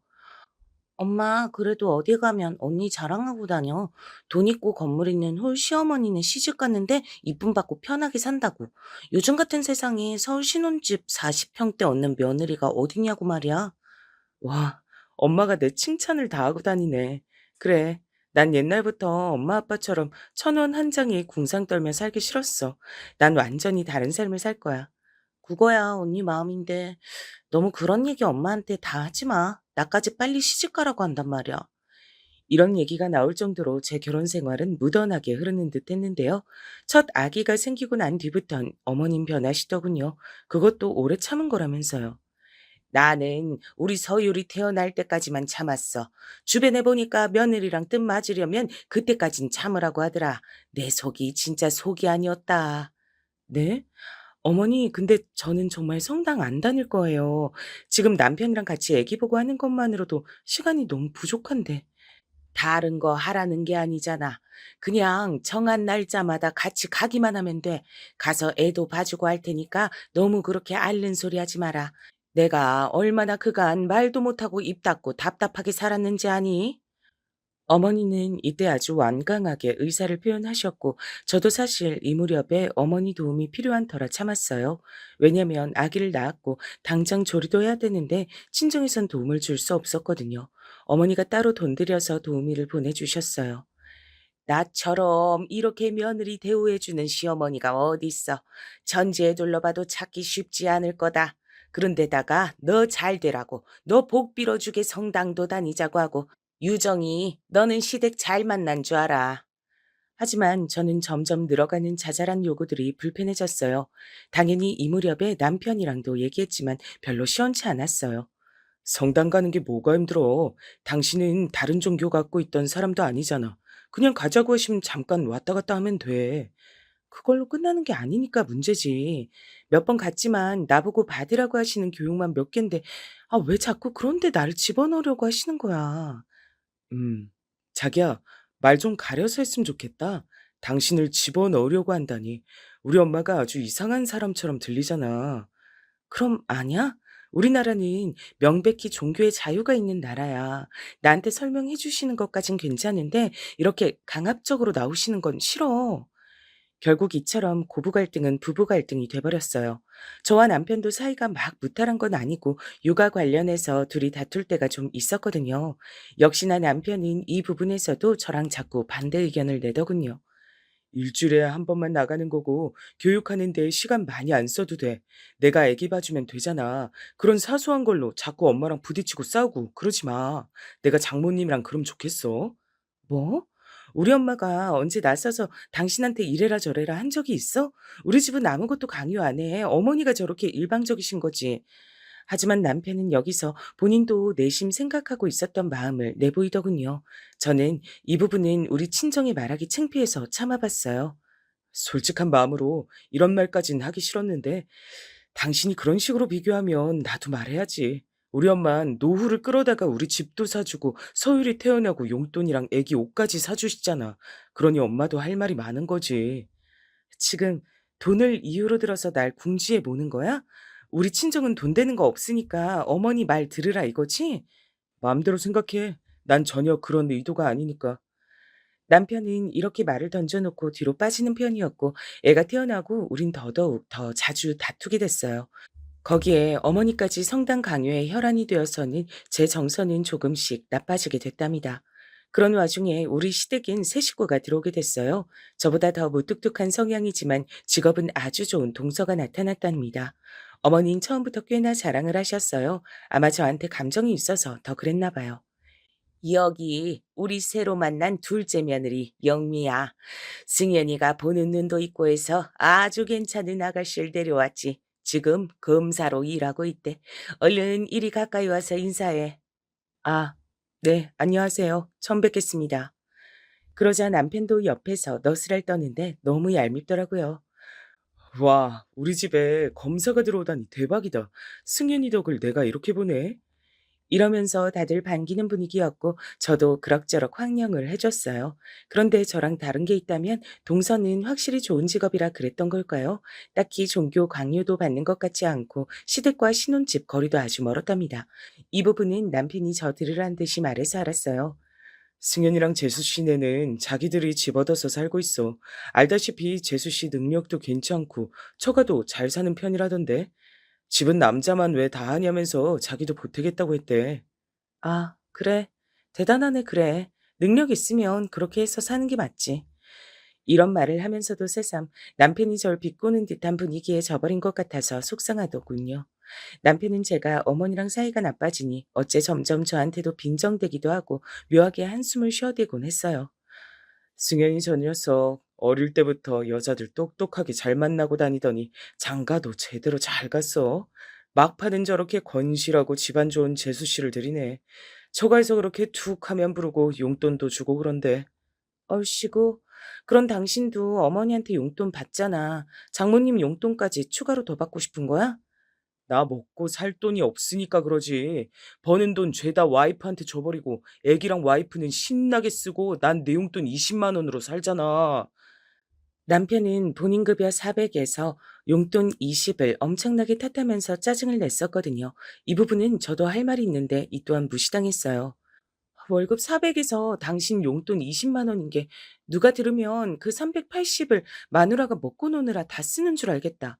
내 용돈은 5만 원도 안 돼. 지하철 타거나 커피값 간신히 내는 정도야. 지인들이랑 밖에서 밥 먹어 본 적도 없어. 당신만 희생해? 그니까 왜 엄마한테 나간다고 대들어가지고 일을 이렇게 만들어? 엄마도 화나니까 니들끼리 알아서 나가 살라고 집 비우라고 난리지. 이 말처럼 전 어머니랑 대판하게 됐거든요. 몇 번 성당 가자고 하시는 거 맞춰들었더니 단 한 주도 안 빠지고 따라가길 원하셨어요. 그러다가 더 확장되어 생전 저는 경험도 안 해본 제사도 늘리시더라고요. 애들 아빠 있을 땐 진즉 이렇게 다 하다가 나도 먹고 살기 힘들어서 빼놨었어요. 근데 이제 며느리들도 하나씩 들어왔으니까 다 해야지. 그래, 진즉에 이렇게 했어야 해. 어머니, 아시다시피 서유리가 이제 돌 지난 참이라 전 그렇게까진 못해요. 그리고 어머니가 세우신 제사 계획은 한 명이선 절대로 못해요. 아니, 둘이라도 모자라다고요. 이러니 어머니랑 저는 점점 뾰족해져서 아기가 예민해져서 우는데도 계속 싸운 거예요. 너는 어쩜 그렇게 맨날 안 되는 것만 얘기하니? 시어머니 얘기 다 들어보지도 않고 맨날 무작정 탁탁 잘라버리더라. 그렇게 전부 네 맘대로 하고 살 거면 왜 결혼했어? 아니, 어머니 그게 아니라 전 자르는 게 아니고 지금 상황에서 가능한 것만 말씀드린 거예요. 됐어. 나도 이제 마냥 네 기분에만 다 맞춰주며 살진 못하겠다. 성당도 제대로 안 나오고 뭐래도 다 싫다고 하고 네 뜻대로 해주마. 대신 니들 능력대로 살아. 나 그 집도 팔아버릴 테니까 새로 알아봐라. 네? 어머니, 지금 갑자기 그렇게 말씀을 하시면 어떡해요. 저랑 남편이랑 서유리는 어디 가라고요. 니들 거처를 왜 나한테 물어? 니들 능력껏 잘 살겠다며. 받기만 하고 너는 줄을 모르니 그거 보면서 속 터지기 싫어. 노인네를 바보로 하니? 아니, 그럼 당장 지금 어떻게 하라고 하시는 거예요? 우리 세 가족 갈 데도 없는데 이게 그렇게 분풀이로 결정하실 일이 아니잖아요. 그러거나 말거나 어머니는 얘기를 끊어버리셨어요. 화가 난다면서 곧장 가방을 들쳐안고 집으로 가버리신 거고요. 남편을 통해서 통보하셨답니다. 와, 나 진짜 엄마가 이렇게까지 화난 거 처음 봐. 자기 대체 엄마랑 무슨 일이 있었던 거야? 엄마 왜 이래? 조만간 다 짐 빼래. 대출 받아서 살라고 이 아파트는 다시 팔아버린다는데. 이 말을 듣고 착잡해진 저는 도저히 감당이 안 되는 거로 곧장 어머니께 다시 연락을 했는데요. 어머니는 수일간 제 전화를 받아주지 않으셨어요. 몇 번 찾아갔는데도 안 만나주셨고 정말 환장할 노릇이더군요. 저기, 엄마가 화 풀릴 때까지 연락하지 말라네. 오늘 집 앞에 과일 두고 갔다며 당신? 엄마가 그거 옆집 줬다고 이제 그런 거 하지 말래. 집은 하루라도 빨리 뺄 생각하라고 하고. 대체 당신 왜 이렇게 일을 꼬이게 만들었어? 그럼 우리 어떡해? 아니, 사실 이게 진짜 내 탓이기만 한 거야? 하지만 남편은 어머니로부터 어떤 언지를 들었는지 몰라도 제 편이 돼주질 않더라고요. 몰라. 당신이 서유를 재우고 시간 남을 때 부동산 좀 알아보고 해봐. 환장하겠다, 진짜. 결국 분위기는 최악으로 치달아 정말로 우리는 집을 알아보게 됐고 급히 재정도 아끼게 됐고 난리가 났어요. 수개월을 힘들게 살던 중 저는 갑자기 이상한 상황을 하나 발견하게 됐답니다. 여보, 내가 받은 평수 아파트 보냈는데 아직도 메시지 확인을 안 했네. 좀 보라고 했잖아. 몰라. 나 받은 게 없는데. 일단 나 씻고 좀 올게. 전 이때 답답해서 남편이 화장실 들어가면서 던져둔 휴대폰을 잡고 찾아보려는데요. 그 순간 바로 위에 툭 메시지가 뜨는데 이거 앞만 봐도 해독이 어려운 내용인 거예요. 이렇게 왔더라고요. 서율이 아버님, 다음에도 서율이랑 우리 태원이랑 함께 놀면 좋을 것 같은데 시간 언제 괜찮으세요? 태원이가 서율이를 계속 찾아요. 대체 이게 뭔 내용인가 해서 멍하니 있다가 그 톡을 열어서 봤어요. 그런데 몇 마디가 그렇게 길게 나눈 톡방은 아니더라고요. 하지만 결정적으로 제 눈을 강타한 조금 놀라운 사진이 하나 있었어요. 그건 남편이 우리 딸을 안고 어느 키즈 카페 같은 데에서 어색하게 웃고 있고 그 옆엔 고만한 아들내미를 아는 예쁘장한 애기 엄마가 바로 옆에 앉아 V자를 하고 있더라고요. 이게 뭔 사진이야? 언제 이런데? 가만 있자. 애기 옷 사진이. 생각해보니 이날은 제가 어머니를 따라 성당 교육을 받으러 갔던 날인 거예요. 그날 남편이 딸내미를 데리고 공원에 가서 놀아준다고 했는데 그때 찍은 것 같았어요. 근데 뭔가 분위기가 좀 그렇더라고요. 왜 여자들은 알지 않나요? 자기 남편이 뭔가 어색해하는 표정이나 뭔가 해서 여자를 의식하고 그런 얼굴 말이에요. 그 순간 남편이 화장실에서 나오더니 절 보고 화들짝 놀랐어요. 와, 깜짝이야.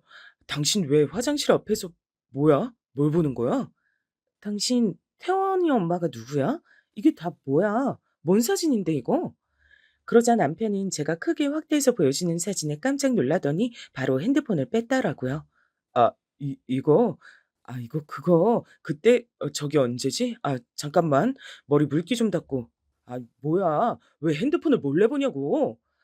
저번에 내가 어머니 따라 성당 갔을 때 맞지? 당신은 서율이랑 공원 간다고 했던 그날인 것 같은데? 어 맞아. 그때일 거야. 맞아. 서율이랑 같이 갔어.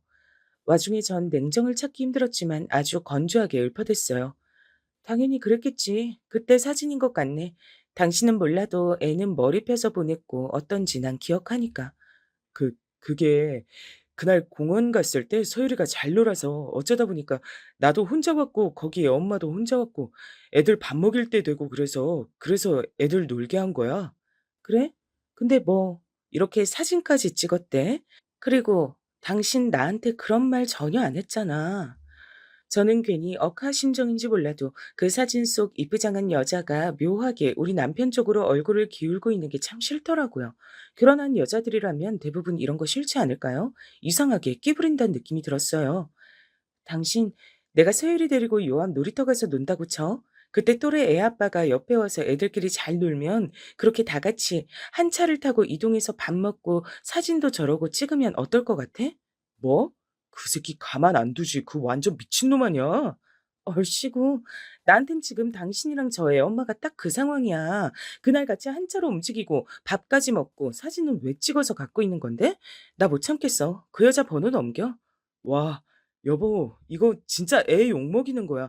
그냥 단순히 같이 밥 먹고 그랬을 뿐이고 그 뒤로 또 본 것도 아니고 진짜 아무것도 아니야. 근데 이렇게 뭐라도 잘못된 것처럼 몰아세워야겠어?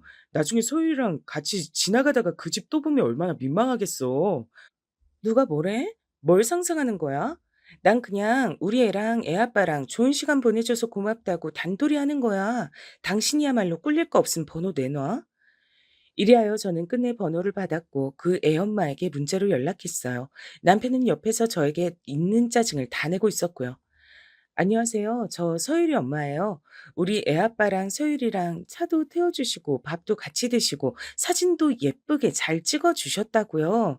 저희 가족이랑 좋은 시간 보내주셔서 감사해요. 다음엔 저랑도 같이 한번 봬요. 이렇게 무미건조하게 제가 문자를 보내놨는데 나중에 아주 호들갑을 떨면서 답장이 왔더라고요. 근데 웃긴 게 저랑 만나긴 싫어하는 거예요. 어머, 안녕하세요. 서율이 어머니시구나. 그날 서율이 아버님이 우리 태원이랑 저한테 너무 잘해주셔서 감사한 시간 보냈어요. 저도 또 뵈면 좋을 텐데 제가 곧 복직 예정이라 바쁠 것 같아요. 나중에 애들끼리 또 보면 좋겠네요. 그럼 안녕히 계세요. 이렇게 왔으니 짜증이 안 날 수가 있을까요? 분명히 우리 남편한테 단독으로 연락했을 땐 또 보고 싶어 하는 것처럼 문자를 보냈잖아요. 제가 엄마 대 엄마로 보자고 하니까 자리를 훅 피하더라고요. 이때 저는 너무 짜증이 났고 남편은 계속 상황을 회피하다 싸움이 커졌어요. 결국 저는 이 문제를 어머니에게 들고 갔고 어머니는 같은 여자가 보기에도 좀 찜찜한 구석이 있었나 봐요. 가만히 뵙고 그렇게 저한테 차갑게 구시더니 이 내용을 알고서 조금 쩔쩔매시더라고요. 아니 이건 저기 정연이도 뭐 별 생각이 있었겠니? 그냥 애들끼리 좋아하니까 놀라고 한 거겠지. 너도 그렇게 생각하고 말어. 딸내미 데리고 다니면서 설마 헛짓할 생각을 했겠어? 근데 저한테 얘기도 안 해주고 몰래 감사의 선물 메시지 같은 것도 보내고 했더라고요. 회사에서 있던 오만 가지 일은 다 저한테 말하는 사람이 저 얘기를 안 한 게 좀 그렇잖아요. 그러자 어머니는 눈치를 엄청 보시더군요. 아유, 저기 별일 아닐 거야. 내가 장담해. 우리 정연인 절대 여자 문제로 속썩일 애가 아니야. 게다가 봐라. 네가 보여준 이 통 내용만 봐도 저 애 엄마가 해픈 여잔 건지 계속 웃고 먼저 말 걸고 하잖아. 이건 진짜 아무 일도 아니야. 그런 와중에 갑자기 이렇게 말씀을 하시더라고요. 나 안 그래도 지금 좀 심란하다. 승현이네도 안사네 만에 얘기 나오는데 너네까지 이러지 말고 좀 얌전히들 있어. 그리고 걔네 신경 쓰느라 아파트는 아무것도 진행한 거 없어. 그냥 거기들 살아. 싸우지들 말고. 네? 저희 아파트 내놓으신 게 아니었어요?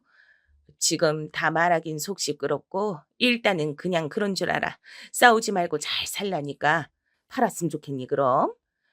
어머닌 진짜로 팔려다 만 건지 아니면 저를 겁주려고 했던 건지 몰라도 말을 번복하셨어요. 좌우지간 아파트는 안 팔고 그냥 살게 됐다니 그건 그것대로 다행이나 동선의 일도 신경 쓰이게 됐어요. 마침 남편이 그날 저녁에 와서 충격적인 발표를 했습니다. 저기 승현이네 이혼한대. 뭐? 아니 둘이 신혼 아니야? 결혼한 지 얼마나 됐다고 그게 뭔 일이래? 모르겠어.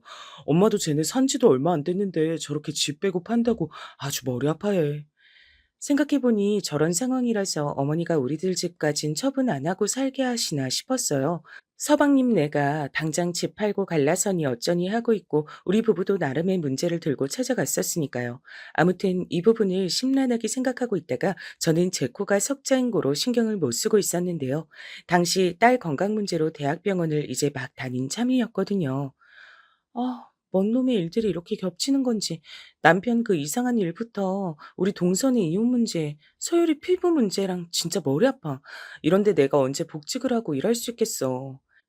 이런 하소연은 역시 여동생에게밖에 할 수 없었고 얘는 이때부터 딴소리를 하더라고요. 언니 그렇게 결혼했다고 좋은 집 시집 갔다고 자부심 부리더니 쉽지 않지? 그러게 너무 일찍 자랑한다 싶더라. 결혼해서 사는 인생은 평생인데. 그래, 내가 잘못했다. 너도 결혼하란 소리 절대 안 할게. 내가 엄마랑 똑같은 소리를 하고 있을 줄이야. 넌 네 하고 싶은 거 하면 살아. 그나저나 언니네 동서부는 왜 이혼하신대? 직업도 좋고 돈도 많고. 아, 그래서 이혼하는 건가? 슬프네. 저는 이런 찝찝한 끝맺음으로 동생과 얘기를 나눈 다음 집에 와서도 마음이 안 편한 거예요. 연락해서 동서에게 슬쩍 상황을 물었는데 원체 안 친한 사이라 그런지 아주 딱딱하더라고요. 네, 형님. 무슨 일로 연락하셨나 했어요. 네, 그렇게 일이 됐어요. 저번에 어머님 생신일로 문의 주셨을 때 저도 이거저거 한다고 했는데 아시겠지만 제가 이제 같이 준비할 상황이 못 돼서요. 암튼 그리 됐어요. 죄송합니다. 결국 동서는 자세한 사정은 끝내 말해주지 않은 채 아주 속전속결로 이혼을 하고 이 집에서 잊혀지게 됐답니다. 그 뒤로는 서방님도 집안 행사에 얼굴을 들이미지 않았고 어머니는 계속 시름시름 앓으셨죠. 아우 어쩜 인생사 마음대로 되는 게 없냐. 너무 힘들다 진짜. 우울해서 못 살겠네. 다들 아무도 보기 싫으니까 연락들 하지 마라. 어머니는 명절 때 저랑 동서랑 다 모여있던 모습이 생각나서인지 이후로 웬만한 행사들은 안 보자고 보류하시더군요. 하지만 그 와중에도 저한테 전화해서 그렇게 한풀을 하시고 자꾸 쓸데없는 요구들을 하시는 거예요. 정연이한테 잘해주고 살아야 된다. 내가 승연이 때문에 신경을 못 쓰고 있는데 우리 귀한 장남 집 내가 자주 들려보지도 못하고 있잖아. 얘 밥은 잘 챙겨 먹고 다니니? 네가 더 잘해 먹여야 돼. 어머니, 지금 서열이 챙기기만도 힘들어서 그럴 새가 없어요. 먹는 것도 잘해 먹고 있으니 걱정하지 않으셔도 돼요. 그렇게 몇 년이 흘러가고 딸 건강도 괜찮아졌고 전 복직해서 하루하루 보내고 있었어요. 하지만 이 사이 촘촘하게 껴있는 어머니의 히스테리를 받아들이느라 미치겠더라고요. 오는 길에 들러서 반찬 좀 가져가라.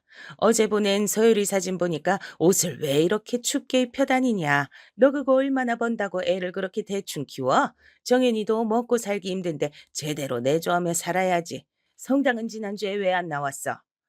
어머니는 아들 둘 장가 보냈다가 하나 돌아오고 나니 막판에 우울증이 생기신 건지 그걸 자꾸 저한테 해소하려고 하시더군요. 그게 너무 싫어 남편에게 얘기하고 싸우길 반복하다 보니 부부 사이는 굉장히 피로해졌어요. 그런데 이렇게 신경 쓸 게 많은 저를 두고 우리 남편은 뭐가 그렇게 힘들고 지쳤던 걸까요? 자기 말로는 이렇게 얘기하더군요. 당신이 계속 바쁘다고 하면서 날 혼자 두고 그랬으니까 나도 당신한테 불만 많았어. 내 잘못만 있는 거 아니라고. 전 이런 남편이 너무 어이가 없어 물을 뒤집어 씌우려다 참았어요. 왜냐면 남편은 또 이상한 흔적을 저에게 걸렸거든요. 게다가 이 정도 말이 나오게 된 건 도저히 숨길 수 없게 됐기 때문이에요. 당신은 좀 눈치라도 있어서 뭘 제대로 숨기기라도 하던지 어쩜 이렇게 들킬 일을 저질러? 저번에 그 애엄마 일은 100번 양보해서 그냥 넘어가 줬더니 이렇게 뒤통수 치는 거야? 그게 진짜 그 이상의 일은 없었다니까. 거래처 여직원이야. 같이 외근 다닌 것뿐이고. 하지만 전 이 말을 믿을 수 없었어요. 왜냐면 남편 핸드폰이 갑자기 바뀌고 차 블랙박스가 삭제되는 등 이상한 낌새가 동시다발적으로 일어났거든요. 애 어린이집 보내고 저도 복직으로 바쁘고 한쪽으론 어머니 전화에 시달리는데 그 사이에서 이 인간은 지 나름대로 바쁘게 머리 굴리며 살더라고요. 핸드폰 내가 어제 증거 찾아서 내 폰으로 옮겨놨어.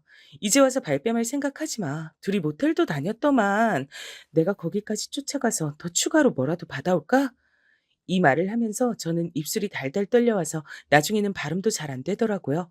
남편은 엄청 긴장을 하더니 적어도 이때는 싹싹 빌었어요.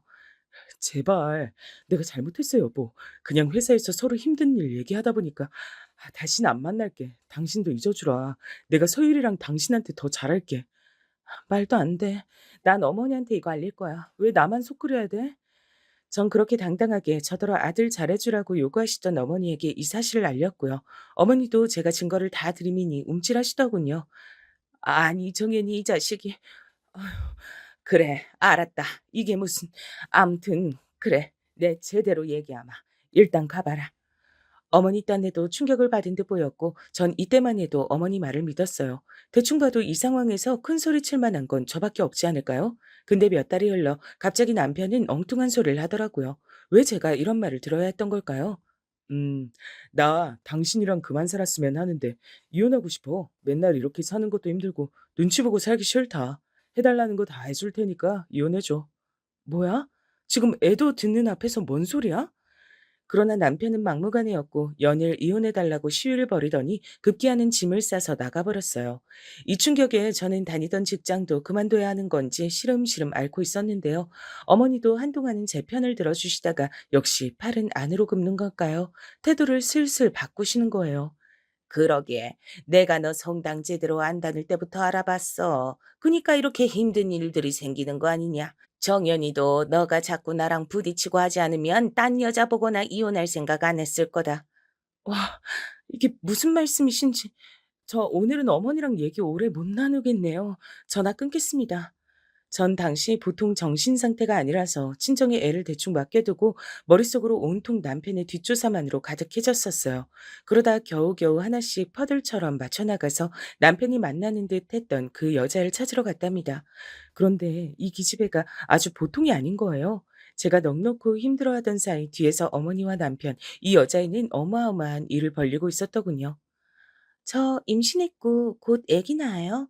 왜 이혼을 안 해주시는지 저도 너무너무 궁금해서 만나뵈려고 했어요. 어머니랑도 이미 얘기 다 됐는데 언제까지 그렇게 우리 피를 말리실 거예요? 이 기집엔 한눈에 봐도 배가 불러 있었고 듣자 하니 우리 남편이랑 같이 살고 있다더군요. 오빠가 그쪽 때문에 죽을 것 같대요, 진짜. 이혼해서 집도 주고 양육권도 주고 다 가지라고 한다는데 자꾸 그렇게 버티실 거예요? 적반하장으로 나오는 이 여자의 기에 눌려버린 저는 몇 마디 시원하게 따지지도 못하고 등신처럼 걸어 나왔답니다. 아마 다들 답답하시고 왜 그렇게 하고 나왔냐며 절 욕하시고 싶으시겠죠. 제가 딱 그 꼴을 저희 친정에 당했답니다. 피해자는 나인데 피해자가 시원스레 일 처리를 못하고 듣는 사람들 답답하게 한다고 우리 친정은 저에게 어마어마한 손가락질을 했어요. 아이고 이 등신아 네가 뭘 잘못했다고 그년 얘기만 고분고분 쳐듣고 나왔어. 그래서 이혼 안 해주고 버티려고? 무슨 깡으로. 게다가 이혼 안 해줄 거면 지들 새끼까지 키우라고 지랄들이던데 너 진짜 미친 거 아니냐? 세상 등신도 너 같은 등신은 없을 거다. 공부 실컷 시켜놓고 없는 형편에 좋은 학벌 만들어놨더니 덜컥 결혼부터 해서 애 낳고 그렇게 지 앞길 지가 꼬내아주 그러게. 그렇게 기우는 결혼하는 거 아니랬더니 굳이 우겨가지고 해놓고서는 애미 애비 가슴에 그렇게 대못을 박냐? 왜 다들 나한테 이렇게들 난리야. 자신 있으면 쫓아가서 사위 멱살이라도 잡고 사돈네 집이라도 뒤엎어. 그럼 내가 당장 어떻게 해야 돼? 이제 막 복직해서 난 돈도 없어. 서율은 어떻게 키우라고. 내가 잘 사는 것 같을 땐 아무 말도 안 하더니 이렇게 힘들어지니까 나보고 등신이라고? 부모가 할 소리야 그게? 전 이 길로 뛰쳐나와 친정과 한동안 연락을 끊었는데 더 기막힌 일이 저에게 찾아왔어요.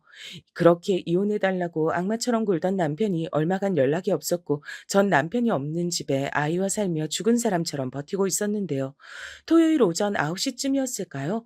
저는 사실 그날 날짜까지 다 기억한답니다. 이때 남편이 갑자기 불쑥 들어왔어요. 우리 딸 서유리가 아빠를 놀라서 부르기도 채 전에 남편은 웬 아기를 안아들고 현관에 서 있었어요. 뭐야 당신? 진짜 나 죽는 꼴 보고 싶어? 못 키운대. 그니까 당신이 좀 어떻게 해줘. 뭐라고? 서유리 너 잠깐 방에 들어가 있어. 와 진짜 죽겠네. 사람을 아주 죽어라 죽어라 하는구만. 니들끼리 좋아서 싸질러 놓고 뭐? 그걸 나보고 키워? 니네 돌아버린 거 아니야? 남편은 이때 눈이 완전히 맛이 가버려선 그 와중에도 제 탓을 하고 있었어요. 이게 집인지 생지옥인지 전 제 자신이 이제 너무 원망스러워졌어요. 네가 이혼을 안 해주니까 죽어도 자긴 상간녀로 못 살겠다잖아. 연락도 안 되고 못 만나고 있어 지금. 당신이 알아서 해줘. 그러면서 본인 신발도 안 벗은 상태로 현관 옆 소파 쪽에 아기를 누이더니 다시 제 앞에서 사라져 버렸어요. 애는 기겁을 하고 울어대고 온 귀를 쩌렁쩌렁 울려대는 그 소음에 저는 제가 더 큰 사고를 치지 않은 게 대견하다고 말하고 싶어요. 이 모든 죄악의 씨앗 같은 그 아기를 보고 도저히 한 집안에 못 있겠더라고요. 저는 곧장 어머니에게 전화했어요. 당장 이리로 와서 어머니 새끼 데려가세요. 어머니 아들 새끼가 무슨 짓을 저질렀는지 눈으로 보시고 어머니가 쓰레기 치워가세요. 하지만 이 말로 인해 어머니는 우리 집에 쫓아오셔서 아기를 데려가긴 했지만 저는 이날 정말 처음으로 어머니에게 머리채를 잡히게 됐어요. 이거 너무 코미디 아닌가요? 말을 못돼 처먹게 했다면서 대뜸 저런 일을 저지르신 거예요. 너 네가 이 집을 다 망쳐놨어. 너 같은 게 들어와서 우리 정연이도 아주 말려 죽이고 그러니까 애가 집에 못 있고 자꾸 밖으로 놔두는 거 아니야. 너 좋은 말 할 때 이혼하고 이 집에서 꺼져.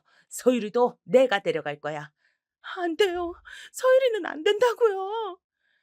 이때 가운데 껴있는 애들만 미친 듯이 울어대고 나중에 저도 기진맥진해서 울고 가까스로 어머니로부터 제 딸은 떼냈고 저는 그 길로 택시를 타고 친정으로 향했어요. 말할 힘도 없어 피를 토해내듯 울며 제 딸을 봐달라고 엄마에게 부탁을 했는데요. 저는 정말 이런 생각이 들었어요. 엄마가 이때 조금만 저에게 따뜻하게 말을 해줬다면 어땠을까요? 그냥 말없이 손녀를 받아주면서 그보다 더 지쳤을 딸의 얼굴이라도 한번 쓰다듬어 줬다면 어땠을지. 1년도 채 안 된 시간에 너무나 많은 일을 겪어버린 딸을 말이에요. 하지만 엄만 저를 대차게 밀어내는 말을 했고 저로서 많은 것을 포기하도록 만들었어요. 너 내 말 안 듣고 똑똑한 척 네 멋대로 살더니 결국 이런 지랄 난 꼴을 만드는구나. 이게 뭐야 진짜 한심해 죽겠다. 네 새끼 하나 제대로 못 키우고 이렇게 데려와서 환갑 넘은 노친네들한테 맡기고 서방 하나 단속 못해가지고 혼의 자식을 떠맡어? 내가 안 떠맡았어. 어머니가 데려갔다고 엄마. 나 지금 힘들어. 나 어머니한테 머리채까지 잡혔어. 그만 좀 해. 나 진짜 죽을 것 같아. 아유, 꼴 보기 싫어. 소율인 내가 데리고 있을 테니까 너 어디 가서 머리 좀 식히던지 해. 아유, 속 시끄러워. 좁은 집에 다 같이 부대 끼고 있을 자신 없으니까 일단 너는 좀 나가라고. 그러면서 엄마도 저를 쫓아내다시피 했고 저는 그 길로 터덜터덜 나왔어요. 특별히 문제될 거 없이 멀쩡한 날씨라 전 더 서글프고 살기 싫어지더군요. 멍하니 친정 앞쪽에 있는 한강공원을 보며 계속 타박타박 걸어갔고 그때쯤 제 머릿속에 생각나는 사람이란 한 명도 없었어요. 어떻게 메고 왔는지 그냥 몸에 달려있는 것 같은 가방 안에 핸드폰만 있을 뿐 그렇게 멍청하게 한강 어디쯤 앉아 서늘한 생각들만 하며 넋이 나가 있었는데요. 그때 갑자기 핸드폰이 지잉하고 울리더군요. 어머니 아니면 우리 친정엄마 아니면 남편이겠지. 어느 쪽을 받는다 해도 죄다 무겁고 진저리가 나는 말들을 떠올릴 게 뻔해서 안 받았는데 계속 귀찮게 울려서 다시 봤는데 발신자는 동서였어요. 여보세요? 저는 받고도 좀 어이가 없어서 내가 왜 전화를 받았나 싶더라고요. 동서 연락처가 저장돼 있는 것도 잊을 정도로 이혼하고 나간 동서와 교류가 없었으니까요. 헌데 대뜸 동서는 이렇게 묻길래 저는 기절할 만큼 놀랐어요. 형님, 요즘 많이 힘드신 것 같은데 괜찮으신가요? 동서가 이 상황을 어찌 짐작했나 했더니 제 톡 프로필 사진을 보고 알았다더군요. 저도 톡 상태를 자주 보는 건 아닌데 최근 바꾸신 사진이 다 까맣고 게다가 죽고 싶다고 쓰셨던데 무슨 일 있으세요? 가정은 평안하신가요? 전 이때 갑자기 급체해서 뭔가를 다 쏟아내고 토하는 사람처럼 몇 년 만에 연락된 동서한테 난데없이 통곡을 하며 마구 오열을 했어요. 그러고 전화기를 붙들고 눈물 콧물 쏟아내며 거의 3시간 가까이 통화를 했죠. 지금 생각해보면 그 전화를 용케 듣고 있어준 동서도 대단했네요. 그런데 끝물이었지. 동서가 이렇게 말을 해주는 거예요. 제가 한 번도 생각해보지 않았던 방향으로요. 형님, 그래서 그렇게 그냥 이혼을 해주시거나 아님 스스로를 힘들게 하시거나 하고 끝내시게요? 저도 그 집에 당한 게 많아서 아직 해소 안 된 분노가 있어요.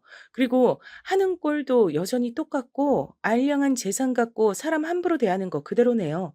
저기 제가 대신 복수해 드려도 될까요? 복수? 복수라니? 지금 들어보니까 해먹을 만한 방법이 많은데 형님이 너무 많이 지쳐 있으신 것 같아요. 그러실 만도 하지만 일단 그렇게 계시면 안 돼요. 우선은 친정에서 아기 데리고 다시 집으로 들어가세요. 동서는 넋을 놔버린 절 달래며 계속 일어서라고 말해주더군요. 누가 저한테 이런 말을 해주었나 싶어 저도 모르게 입을 벌리고 들었어요. 저는 우라랑 화병 이런 거 생기는 거 결국 본인 잘못이라고 생각해요. 형님 어머님도 말은 그렇게 하셔도 아마 저랑 같은 생각이실걸요. 말이 한 끗 차이라 제대로 표현 못 하신 것뿐이에요. 남인 저도 이렇게 답답한데 친정 엄만 더 그렇겠죠.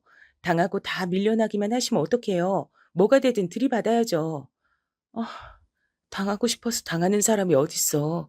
남편이 저렇게 죽자 사자 달려드는데 창피해서 어디 말할 데도 없고 경제적으로 여유 있는 어머니인 내가 어디 못 갈 거 알고 저렇게 함부로 하시는데 형님 이혼 별거 아니에요 생각보다. 그리고 제가 이혼 왜 할게요? 저는 이때 깜짝 놀라서 저도 모르게 귀를 크게 핸드폰에 갖다 댔어요. 진짜 어이가 없고 웃겨 죽겠는 게요. 그 사람 그전 여자랑 계속 만나고 있던 걸 저한테 걸렸어요. 어쩜 아주버님도 그 인간 형이란 사람도 형제가 그리 쌍으로 똑같아요? 어머님 대처도 너무 판에 박은 듯 똑같아요. 이 부분에서 그냥 손이 스르륵 올라가 입을 막게 되더라고요. 동서는 쭉 이어서 말했어요. 하지만 제가 어떻게 할게요? 어머니 군말 없이 이혼할 때 다 싹 나눠서 주고 감히 저한테 뭐라 반박도 못했어요. 그런데 형님한텐 본인이 갑질할 수 있으니까 주제에 물리적인 행동까지 퍼부으셨더라. 이거 구미가 당겨서 못 참겠네요. 오지랖 좀 제가 빌려도 될까요? 저는 이때 힘겹게 동서에게 그래달라고 차마 제 손으로 못할 일을 동서에게 거의 수동적으로 부탁을 했어요. 그러자 동서는 본인 직업상 이런 일들을 많이 겪어왔는진 몰라도 아주 속전속결로 처리를 하더라고요. 형님, 증거도 다 갖고 계시잖아요. 뭐가 문제예요? 게다가 두 분 이혼도 안 했는데 아기도 데려왔으면 혼외자에 상간 증거가 그 이상 뭐가 있겠어요? 이미 어머니나 아주버님이나 그 여자나 그런 짓까지 해도 형님이 참고 살 걸 아니까 저지랄들인 거예요. 지금부터 그 셋한테 이렇게 알리세요. 내가 뭐라고 해야 되는 건데? 나 정말 아무것도 준비가 안 돼 있어. 그리고 어머니가 또 쫓아올까 봐, 남편이 또 박살낼까 봐 겁나는데. 음. 그냥 절 파세요. 검사인 전 동서와 연락됐고 도움 받고 있다. 그 말만 하고 그 뒤로 전하고 뭐고 받아주지 마세요. 제가 볼 때 아주버님도 동생이 왜 이혼했는지 어머니한테 들어서 모를 리가 없거든요. 근데 자기는 자기 부인은 만만하니까 저러고 사는 거예요. 일단 알리세요. 저는 이때 한참 고민하다가 동서의 재촉으로 인해 이날 저녁쯤 어머니와 남편에게 문자를 보냈고요. 둘이 약속이라도 한 듯이 정말 전화가 수없이 폭격처럼 오더라고요. 안 받았더니 어머니와 남편이 저녁에 집으로 찾아왔기에 전 동서가 일러준 대로 말을 했어요. 제가 먼저 청한 거 아니고 동서가 도와준다고 연락이 왔어요. 남편이 그 여자애 만나고 다니던 증거도 동서 쪽에 다 넘겨줬고 애기 초음파 사진이랑 남편이 저한테 전화로 애기 둘 다 네가 키우라고 욕설했던 통화 녹음도 그리고 그 여자가 저한테 보냈던 문자들까지 전부 동서한테 보냈어요. 그러자 어머니는 뒷목을 잡으면서 저한테 뭐라고 또 욕을 하려시길래 저는 침 한 번 크게 삼키고 다시 떨리는 목소리로 말했어요. 저 여기서 저한테 함부로 안 하시는 게 좋을 것 같아요. 애도 있고요. 이미 동서는 다 처리 중이고 뒤이어 저한테 윽박 지르시는 거나 암튼 안 좋은 상황이 있으면 더 불리하게 되실 거라고 전하라고 했어요. 남편은 이때 불 꺼진 현관에서 눈만 보이게 절 노려보더니 지 엄마가 이 말에 눈치 보는 걸 보고 한숨을 퍽퍽 쉬다가 묻더군요. 어떻게 그재수 씨 연락할 생각을 다 했어? 너 진짜 대단한 머리다. 사람 피 말리는 재주가 있어. 어떻게 이렇게 지저분하게 일을 꽈야겠냐? 하지만 제대로 또박또박 받아치지 못할 정도로 이제 지쳐버렸고 그만한 말재간도 없는 저는 동서의 충고대로 그냥 몇 마디 안 하고 그들을 돌려보냈어요. 여기서 더 말꼬리 잡지 말고 그만하고 돌아가. 법으로 해결할 거니까 이미 동서가 다 처리하고 있어. 대체 이 둘은, 특히 어머니는 동서한테 얼마나 밉보이고 이혼 과정에서 당하셨길래 절 한번 짝 째려보시더니 나가버리시더군요. 더 크게 난리칠 법도 한데 말이에요. 그래서 급격히 빠르게 이혼 진행이 됐어요. 전 이혼하면서 제가 겪게 될 상황이 겁먹어 있었는데 동서는 이때 상간녀 고소부터 시작해서 많은 것들을 알려주고 팁을 주더군요. 재산 분할이 시원스레 이루어질 상황은 아니었지만 그 부분도 도움을 받았고 안 되는 부분은 더 알려줬어요. 많이 못 받으실 거지만 그래도 좀 더 받으시려면 그 여자애네 집 건물 있다면서요. 분명히 어머님 늙은 여우가 다 돼가지고 새 며느리가 좀 사니까 그 집 덕도 보려고 했겠죠. 그러니 못 이기는 척 애 받아주는 척 하면서 본 며느리 지발로 아무것도 못 갖고 나가게 몰아붙인 거고요. 아, 그런 건 생각도 못 했는데. 그럼 어떻게 해야 되지? 그 여자의 집에 알려서 소문낸다 하세요. 맘카페건 어디건 다 제보해서 알린다고요? 유명한 가게들 들어선 건물인데 타격받을 수밖에 없거든요. 딸을 쥐잡듯 잡고 어머니랑 아주버님도 멱살 잡히겠죠? 결과는 어찌 될지 몰라도요. 저도 이혼 문턱에서 자꾸 한 푼이라도 안 주려고 악을 쓰는 어머니와 남편에게 이 얘기를 던졌더니 지들 새 삶에 걸릴 것 같았는지 그제서 저에게 확 꼬부라지더군요. 아니, 좋아. 그럼 양육비를 다 선불하는 셈 치고 집은 당신이 갖도록 해. 이렇게까지 해주는 거 나 진짜 크게 결정한 거야. 집만으론 안 돼. 소율이 앞으로 어떻게 키우라고? 난 주기적으로도 계속 찾아갈 수 있어. 소율이 데리고 나타날 거야. 남편은 여기서 왁 하고 소리를 지르려다가 그마저도 지 마음대로 할 수 없다고 생각이 번뜩 들었나 봐요. 이래서 사람이 당하고만 있으면 안 되고 증거랑 뭐든 힘에 빌려서 기왕이면 가장 센 데에 가서 도움을 얻어 반격해야 되나 봐요. 이러니 저러니 지가 잘못한 게 너무 많아서 그런지 남편은 군말 않고 집과 위자료, 아이 양육비 선불 겸 해서 억대의 돈을 저에게 지급했어요. 하지만 순수한 계산으로 단지 뭐가 무서워서 그런 건 아니었을 거예요. 그 상간년 아버지 건물이 그 지역에서 몇백억대 할 거예요. 그러니 전 와이프가 계속 들러붙는 거 처리하고 지는 완전 새삼 살려고 그러는 거예요. 준 거는 그냥 다 받으세요. 지난 날에 대한 보상이고 똥 치우는 값이라고 생각하시고요. 하지만 저는 이대로 넘기기 힘들어서 시간 좀 지나 맘카페에 슬쩍 이니셜이나 이런 거 몇 개 숨겨서 글을 올렸어요. 그리고 사람들 어느 정도 본 것 같았을 때 글을 지웠고 탈퇴해서 흔적을 지웠는데요.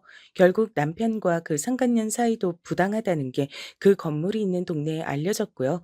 둘 사이는 순탄치 않아 보여요. 왜냐면 남편의 톡 프로필 사진도 시꺼멓게 변했더라고요. 원래는 그년과 아기랑 단란하게 찍은 사진을 올려놨었거든요. 저는 그런 터널을 벗어나와 남편이 준 아파트도 팔고 위자료까지 다 모아서 다른 지역으로 이사 와서 살고 있어요. 몇 년 뒤면 제 딸도 학교에 갈 테고 남편과 셋이 살던 흔적을 모르는 곳으로 가고 싶었거든요. 싱글맘으로 워킹맘으로 살기 힘들지만 아무튼 그때 동서에게 만난 것으로 인해 새 삶을 선물 받았다고 생각해요. 열심히 살아가 보려고 합니다. 들어주셔서 감사합니다.